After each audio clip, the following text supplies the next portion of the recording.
bones. This is the bony orbit or orbital cavity. It's described as having a roof, a floor, a medial wall, and a lateral wall.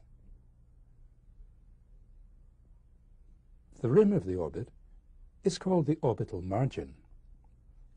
It's thick and clearly defined above, laterally, and below. Here, medially, the orbital margin is less distinct. The medial wall of the orbit blends with the contours of the nose and the central part of the forehead. The orbital margin curves distinctly backwards, both above and below. Because of this, the orbital margin is much further back laterally than it is medially. The roof of the orbit has been removed. This lets us look down into the orbit from above. The medial wall of the orbit faces directly forward, but the lateral wall is angled outward by about 45 degrees, so that the center line of the orbit is a little over 20 degrees off the midline. As we saw in tape 4, several bones are involved in forming the orbit. Starting medially, this is part of the ethmoid bone, this is the underside of the frontal bone, this is the zygomatic bone, this is part of the maxilla, so is this, and this is the lacrimal bone. Back here are the greater and lesser wings of the sphenoid bone. Here at the narrow apex of the orbit are the optic canal and the superior orbital fissure. The optic canal transmits the optic nerve and ophthalmic artery. The superior orbital fissure transmits the other nerves that enter the orbit and the superior orbital vein. In the living body, the inferior orbital fissure, which forms an apparent gap between the floor and the lateral wall, is bridged over with fibrous tissue.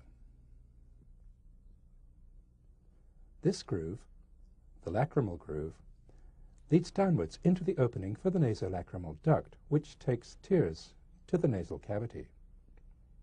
The rim of the lacrimal groove is formed by the posterior lacrimal crest behind and the anterior lacrimal crest in front. The medial palpebral ligament is attached here, the lateral one here. The palpebral ligaments hold many of the anterior structures of the orbit in place part of the eye. Even at the limit of eye movement, we see less than half of its circumference. Here's the eye, seen from above. It occupies only the anterior part of the orbit. The space behind it is largely occupied by fat that's been removed in this dissection. The tough outer coat of the eye is the sclera. The sclera extends from here behind, where the optic nerve passes through it, all the way round to here in front, where it becomes continuous with the transparent cornea. The cornea is the transparent window that allows light to enter the eye. The cornea is more sharply curved than the sclera. It bulges forwards. Behind the cornea, the colored iris forms an incomplete partition within the eye.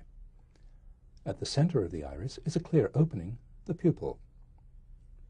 The size of the pupil is constantly changing to limit the amount of light that enters the eye. The iris is chiefly formed of muscle fibers. Fibers arranged radially cause the pupil to dilate. Fibers arranged circumferentially, both here and out here, make it constrict. The lens of the eye is just behind the iris and the pupil. Here, light from a slit lamp is coming in from the left side.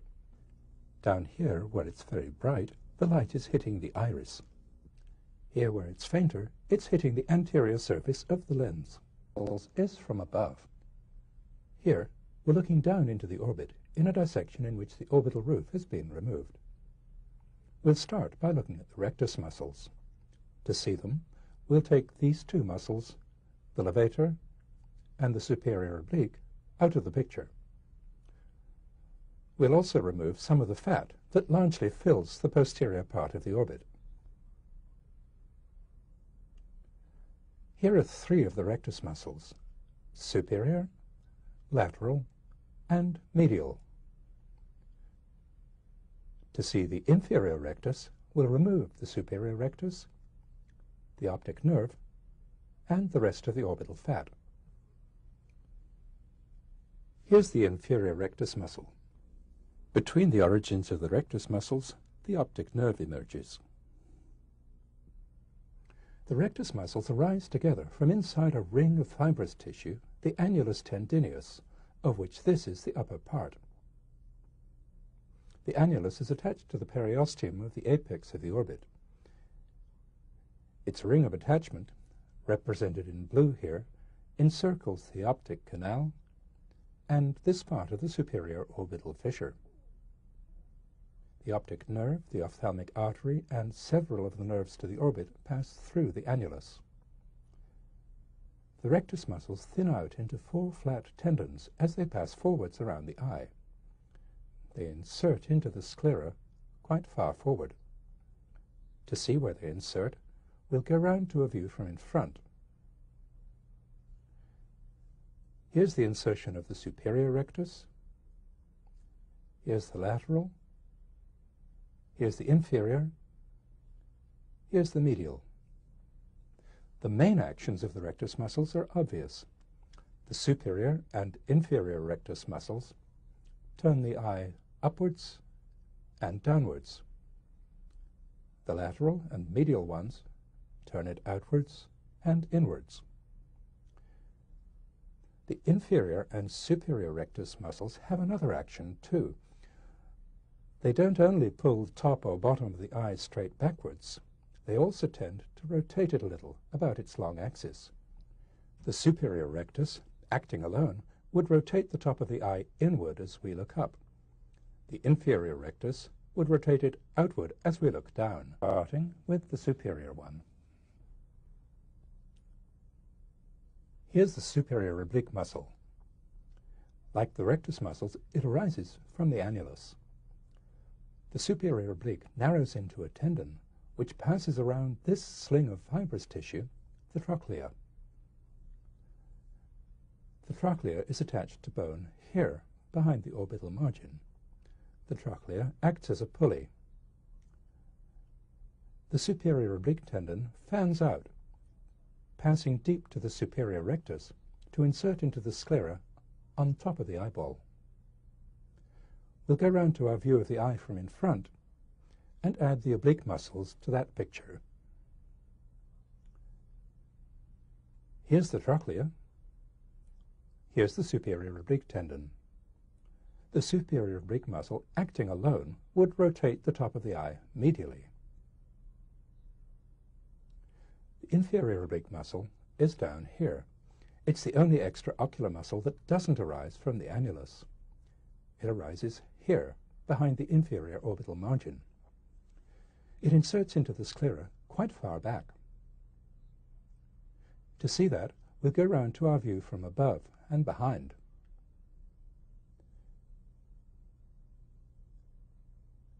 Here's the inferior oblique, inserting into the sclera between the lateral rectus and inferior rectus muscles. The inferior oblique, acting alone, would rotate the top of the eye laterally.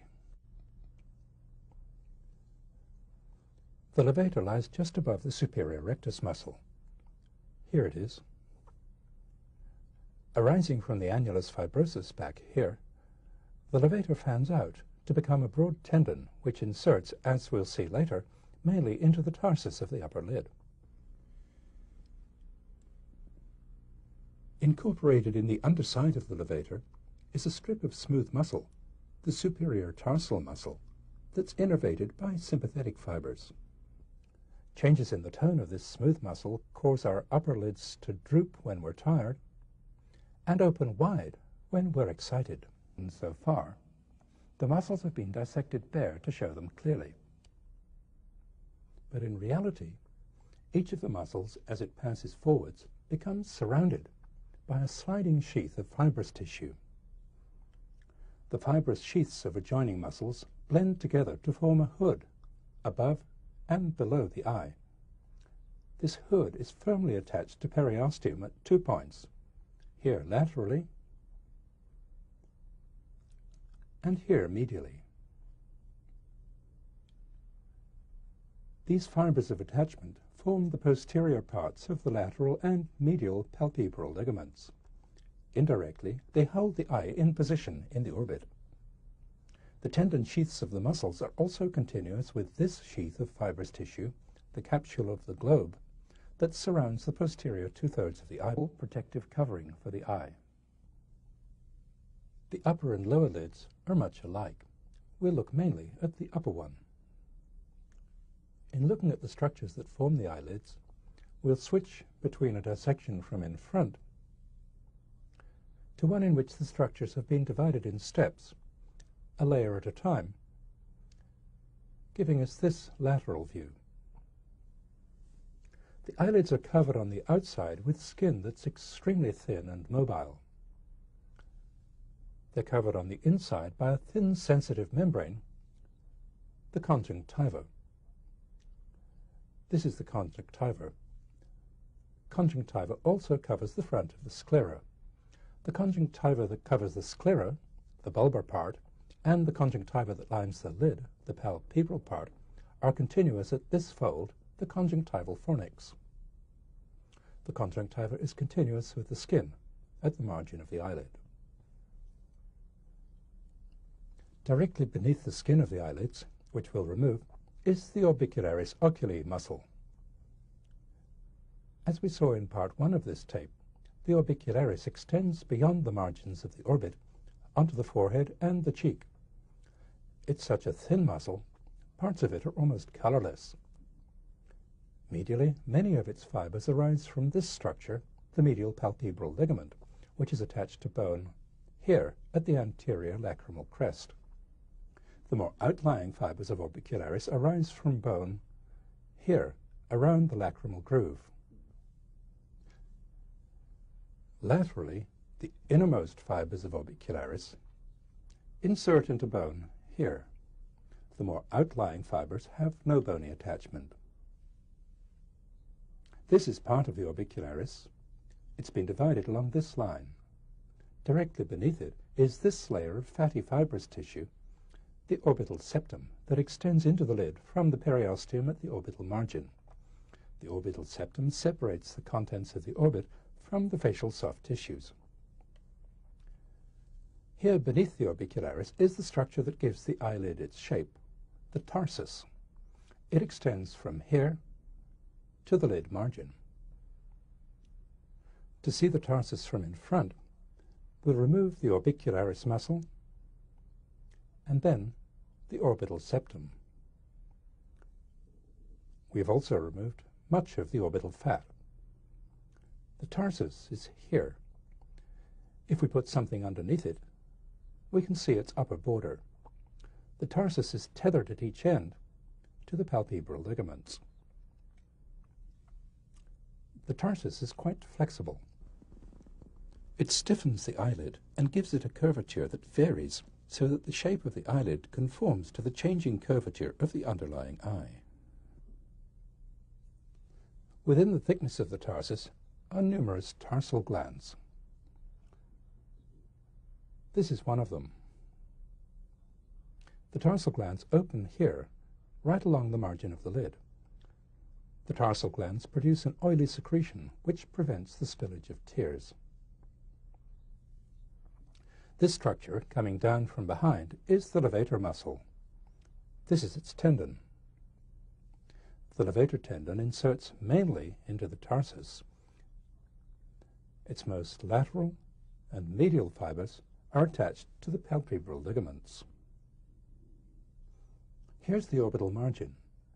Here, just below and behind it, is the lacrimal gland, which secretes tears. It lies in this hollow in the roof of the orbit, the lacrimal fossa. The many small ducts of the lacrimal gland open into the conjunctival fornix up here. Tears leave the space in front of the eye through two small openings called puncta.